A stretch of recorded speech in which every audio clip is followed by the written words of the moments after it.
So when I invited everyone to participate in this event, I said, come up with a talk that doesn't involve a lot of work for you. Come up with a talk that draws on your own research. And I thought that I was making life easy for myself by deciding to give a talk about Native American history as it relates to the Hamilton musical. As it turns out, there isn't very much Native American history in the Hamilton musical, and so I got a little bit crazy and went through the musical over and over and over again looking for anything that could be related to Native American history. And what I'm giving you today is several medleys that relate to Native American history, and I'm going to play each of them and then ad-lib a little bit about what they have to do with Philip Schuyler, with Hamilton, and with Indians. So I'm just going to jump right in. It's bad enough that he wants to go to war. People shouting in the square. It's bad enough there'll be violence on our shore. No ideas in the air. Look around, look around. Hear ye, hear ye! My name is Samuel Seabury, and I present free thoughts on the proceedings of the Continental Congress.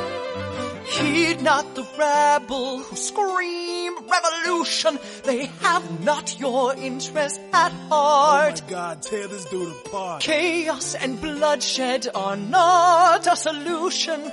Don't let them lead you astray. This Congress does not speak for me. Let him be. They're playing a dangerous game.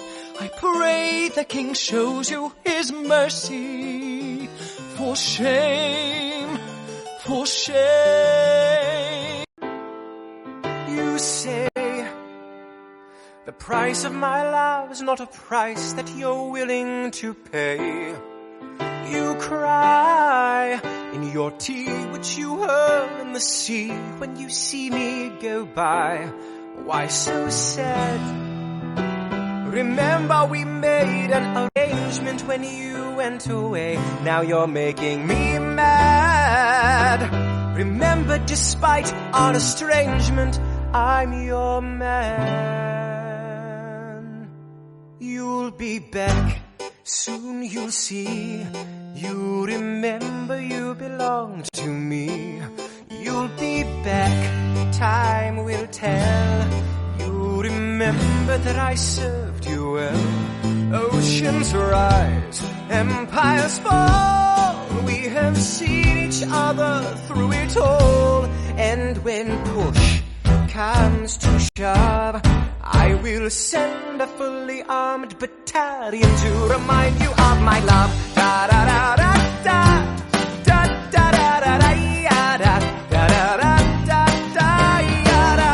Da da da da da. Da da da da ya da. Da da da da da. So we start with this question of who is Daddy? And why does he want to go to war? Philip Schuyler gained experience during the 7 Years' War from 1754 to 1763, when he spent time fighting alongside Native Americans and in provisioning armies. He was elected to the New York Assembly in 1768 at a time of growing protests against British attempts at regulating and taxing the colonies. By the time war breaks out, he is regarded as a troublemaker.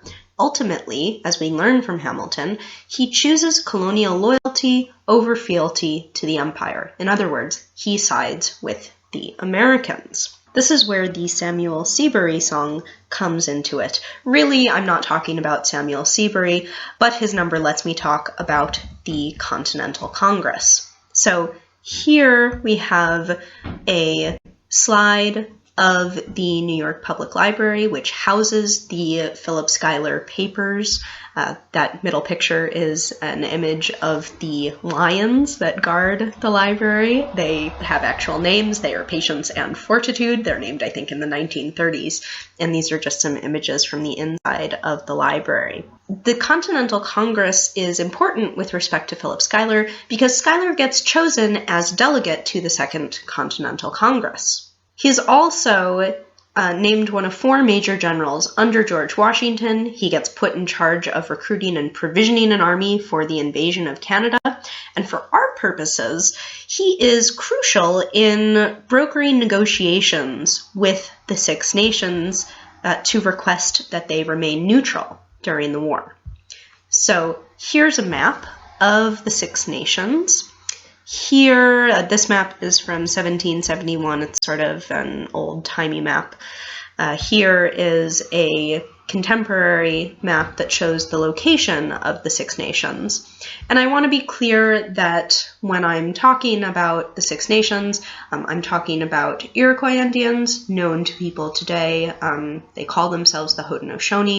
Depending on where we are in the 17th and 18th centuries, they're sometimes the 5 nations, sometimes the 6 nations.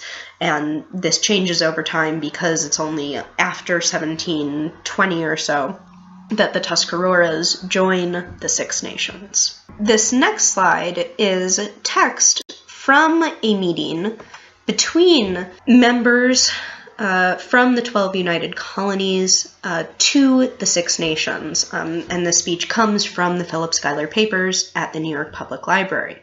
You can see in this text that the Americans are trying to pitch their conflict with Great Britain as a family quarrel. They are trying to convince the Six Nations that they shouldn't be concerned about it. They are trying to convince the Indians that they don't need to take a part. They are trying to ask the Indians to remain neutral. And they sort of have to do this because of the influence of the British and because of the influence of the people negotiating for Britain, which is why you have King George III in here. Ultimately, the Six Nations don't remain neutral. They split. And you see Cayugas, Mohawks, Onondagas, and Senecas siding with the British, and Oneidas and many Tuscaroras fighting for the Americans. So King George III's threats are relatively significant here. Okay, that brings me to this next segment. Fight and win the war for your love, for your praise, and I'll love you till my dying days. When you're gone, I'll go mad, so don't throw away the sting we had. 'Cause when push comes to shove, I will kill your friends and family to remind you of my love. Can I be real a second? For just a millisecond, let down my guard and tell the people how I feel a second.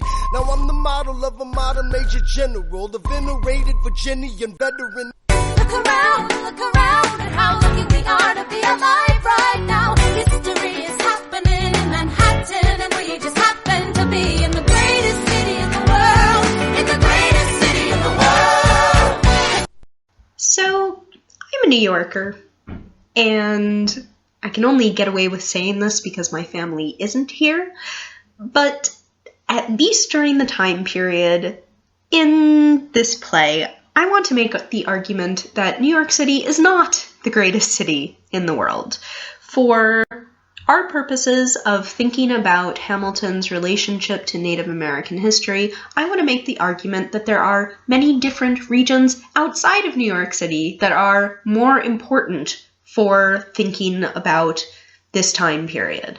And I would argue that it's the environs in upstate New York that are much more important than New York City. When we think about George Washington and his characterization as a modern major general, I think we need to ask what it is that a modern major general is responsible for doing.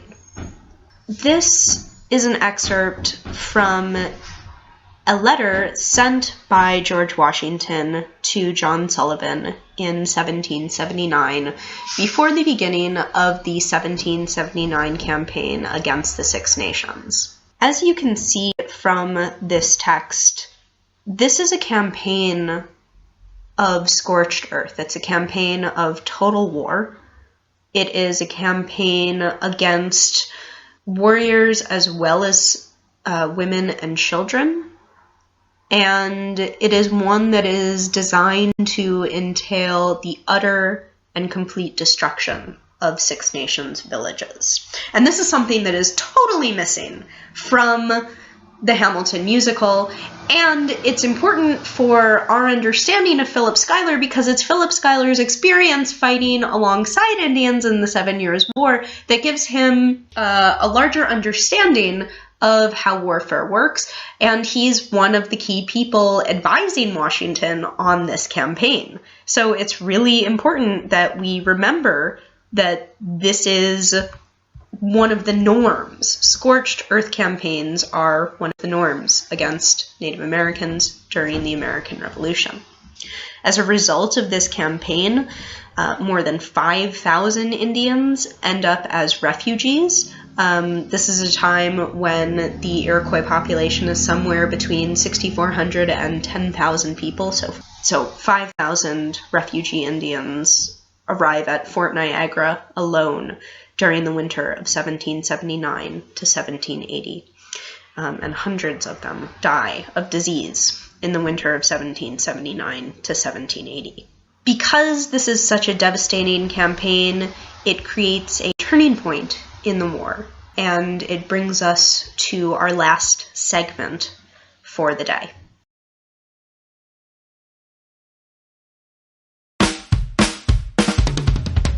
Look! Grandpa's in the paper. War hero Philip Schuyler loses Senate seat to young upstart Aaron Burr. Grandpa just lost his seat in the Senate. Sometimes that's how it goes. Daddy's gonna find out any minute. I'm sure he already knows. What comes next? You've been freed. Do you know how hard it is to lead? You're on your own. Awesome. Wow. Do you have a clue what happens now? Oceans rise, empires fall. I'm taking my time watching the afterbirth of a nation, watching the tension grow. You haven't met him yet, you haven't had the chance, cause he's been kicking ass as the ambassador to France. But someone's gotta keep the American promise. You simply must meet Thomas. Run away with us for the summer, let's go upstate. Lies, I've got so much on my plate. We can all go stay with my father. There's a lake I know in a nearby park. I'd love to go. You and I can go when the night gets dark. This is not a moment, it's the movement where all the hungriest brothers with something to prove went. Foes oppose us, we take an honest stand. We roll like Moses, claiming our promised land. And who lives, who dies, who tells your story? Every other founding father story gets told. Every other founding father gets to grow old. And when you're gone, who remembers your name? Who keeps your flame? Who tells your story? Who tells your story? Who tells your story? We know that after the war, Hamilton goes back to New York. The question here is what happens to Philip Schuyler, and why does he have so much land? Schuyler holds a Senate seat from 1792 to 97, but before that, he's a state surveyor general. He surveys land. Throughout this time period, Schuyler becomes interested in canal construction north and west of Albany in the 1790s. He develops lands at Saratoga, now Schuylerville, and Cortlandt Manor, which he inherits from his parents and his uncle. He also acquires thousands of acres in the Mohawk Valley. All of this surveying is possible because of the alliance with the Oneida Indians, who are part of the Six Nations, and a reminder that they have fought on the side of the Americans during the American Revolution. Despite this fact, however, because they lay east, they are proximate to the Americans. They are most proximate to Schuyler and his land holdings, which you can see here on this map. It's this that ultimately allows many, many Americans, former colonists, to expand west into the territory claimed by Indians and to grab it for themselves. These conflicts between non-natives and natives are part of what makes the afterbirth of a nation so tense. And we really see this in this song by Burr, who is referring to the weakness of the Articles of Confederation. He is reacting to the fact that the central government is weak. What this means is that the US government doesn't really have the legitimacy to negotiate with Indians if they were inclined to do so, which they're not uniformly. But it also means that if they want to go to war against them, they don't have the funds to do that under the Articles of Confederation either. So throughout the 1780s and 1790s, we see numerous wars against Native Americans. Post 1790, however, brings us to this American promise that Thomas Jefferson is singing about in his number. Thomas Jefferson is referring to this idea of the Empire of Liberty. It is a term that he coins in 1786, and it's a contradictory term. The idea of the Empire of Liberty is a nation of citizens spreading peacefully over vast tracts of land. And this is a contradiction. It's contradictory because this expansion is not peaceful. It can't be, because as you see from this map, this is land still occupied and claimed by Native Americans, so it's going to be very hard for Americans to take it without violence. And this animation shows the unrelenting seizure of Native American land from 1776 to the late 1800s. So this Empire of Liberty is not peaceful. It's not a peaceful expansion. And that, I think, brings us to the last question that Hamilton the musical asks. Who lives, who dies, who tells your story? Which has allowed me to ask, who writes Native American history, and how do they do it? This is a history that has to be pieced together bit by bit and piece by piece, and I think it's revealing that this method is one that really parallels and mimics the methods that historians of Native American history have to follow when they are researching to write books and not musicals about Native American history, about the American Revolution, and about the early Republic. When we look at this history as a whole, there's a couple things that I think we need to take away. One is that it's a bigger picture outside of New York City. It's more geographically expansive than that. This is a story of fractured Native American nations. It's a story of violence. It's a story of settler colonialism. And that's the story that Hamilton leaves out and that I've tried to begin to tell you all about tonight. Thank you.